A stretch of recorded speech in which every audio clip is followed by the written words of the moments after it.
The Shnei Luchot HaBrit, the Shlach Kadosh brings the Gemara in Masechet Yoma.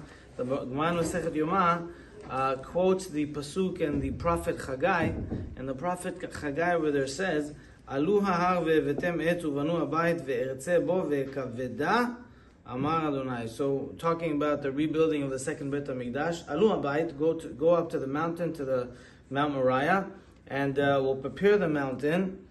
Ve'ertze bo, and I will want the mountain. Ve'kaveda, and I will bring kavod to the mountain. But Amar Hashem said. Now the kaveda, knowing how to spell it in Hebrew, is with the letter Hey at the end. But if you look at the pasuk inside the prophet, inside Chagai, it says kaveda without a Hey. You have a kamatz under the dalet, so it makes the sound da, but it doesn't have a Hey. So normally, if you didn't have the vowels, you couldn't read it as a Hey. So the Gemara says, why doesn't it have the letter Hey? Talking about the building the second Beit HaMikdash without the letter Hey. The Gemara says over here that the second Beit HaMikdash was missing 5 things. That's why the letter Hey, which is the gematria, the numerical value of 5, is missing from the word. What was it missing?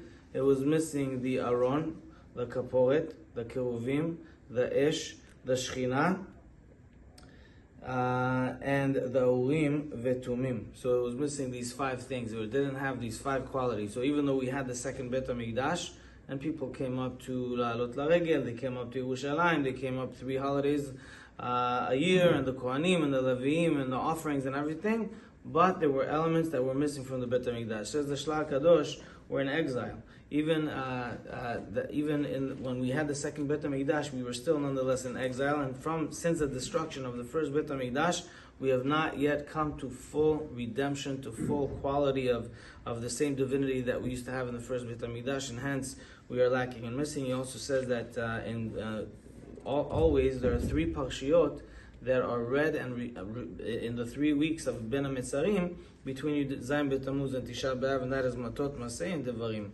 So we read Matot Maseh this past week, Devarim we're going to read this week, and we see over there that there is a common denominator of the halachot and the sins that happened and occurred in the Beit HaMikdash HaRishon: Avodah Zarah, Gilui Arayot, Shfichut Damim, idolatry, murderous actions, and idol and promiscuity, and those all were connected to the people in the time of the first Beit HaMikdash.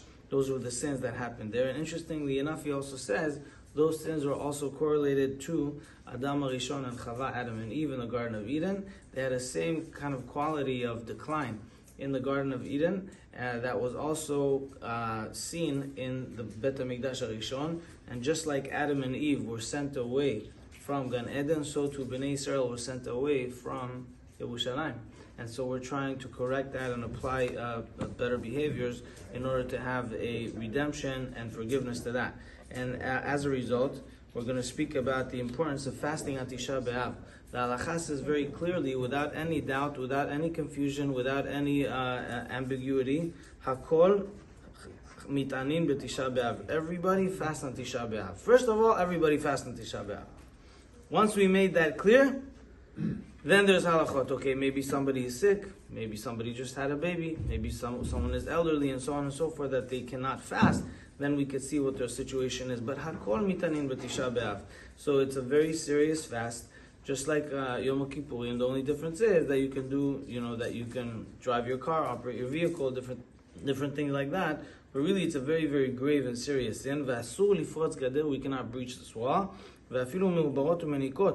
Even nursing women and even pregnant women that don't otherwise have a health concern or a medical issue or a danger or a high risk profile, they also fast on Tisha Be'Av, as opposed to the other minor fast. Now, the only distinction that we have on Yom Kippurim is Yeladim Peturim Militanot B'Tisha Be'Av. The children do not have to fast on Tisha Be'Av. You want to guess why? On Yom Kippur, we have to educate our children to fast if they can. They don't wear But on Tisha B'Av, we don't have to educate our children to fast. What I say when I say children, I mean If they're under 13 for a boy, 12 for a girl, bnei mitzvah, they don't have to fast. Why? Shouldn't we educate them to fast? So really the idea is that we believe that maybe even we don't have to fast this year, and certainly not next year, and in 2 or 3 years, or in 3 years, or in 5 years. We don't want to fast. We're not looking forward to the fast. We're actually looking forward to the redemption, to all being in Yerushalayim. And so why should we educate our children when they're under bar mitzvah, to be able to fast next year when they are bar mitzvah? We don't even want to believe in it, and so that is the hope and positivity and the outcomes that we hope for, and that's for that. So unless somebody has a health concern, they're undergoing some sort of issue, then everybody fast on Tisha Be'Av. That shows us the opportunity we have on Tisha Be'Av, and those that do need to eat on Tisha Be'Av, geriatric issues, health issues, and things like that, the question is, do they need to add an insert in Birkat HaMazon?